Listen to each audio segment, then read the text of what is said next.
Let's break down fantasy football sleepers at running back for the 2021 NFL season. Starting us off, Larry Roundtree of the Los Angeles Chargers. The Chargers have a slew of backs, but felt it prudent to add Roundtree in the 6th round of the NFL draft. He enters the NFL after producing a whopping 4,009 total yards and 40 touchdowns at Missouri. Up next, DeAndre Swift of the Detroit Lions. Many people are counting on Swift to be a fantasy football star next season. It could work out. He'll be partnered with Jared Goff, who should rely heavily on Swift for checkdowns to move the ball. Up next, Jake Funk of the Los Angeles Rams. The Rams selected Funk in the 7th round of the 2021 NFL Draft. He's definitely a fantasy sleeper to keep within your radar at this time. Up next, Michael Carter of the New York Jets. Already practicing with the starters in training camp, it won't take Carter long to rise up the depth chart considering he put up 2,669 scrimmage yards during his last 2 seasons at North Carolina. Up next, DJ Dallas of the Seattle Seahawks. Heading into 2021, the Seahawks re-signed injury-prone Chris Carson.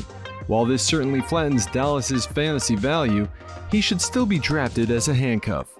Up next, James Conner of the Arizona Cardinals. If Conner plays 100% healthy, he could push to be the lead Cardinals running back who can be started every week. Up next, Damian Williams of the Chicago Bears. Williams opted out of his 2020 Chiefs season, much to the dismay of those who drafted him last summer.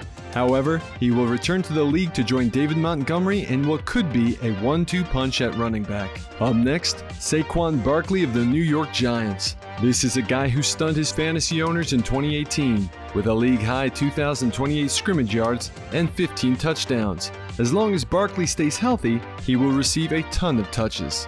Up next, Giovanni Bernard of the Tampa Bay Buccaneers. If you're looking for a sneaky sleeper running back pick in 2021, it might just be Bernard. The Bucs honed in and signed this free agent as they are a pretty savvy team at finding talent in recycled players.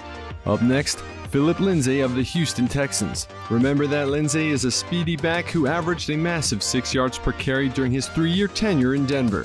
Up next, A.J. Dillon of the Green Bay Packers. Dillon is definitely worth drafting as a backup should Aaron Jones miss time. He displayed some nice potential as a rookie while filling in here and there back in 2020. Up next, Elijah Mitchell of the San Francisco 49ers. He comes 4 seasons at Louisiana when he averaged an impressive 6.2 yards per carry and scored 41 rushing touchdowns. And finally, Tony Pollard of the Dallas Cowboys. Pollard made some excellent plays when spot filling in for Ezekiel Elliott in 2020. With Dak Prescott back in the game running what should be a fine operating offense, Pollard will get his chances to spell Elliott when the team is in good position to let their star RB take a timeout.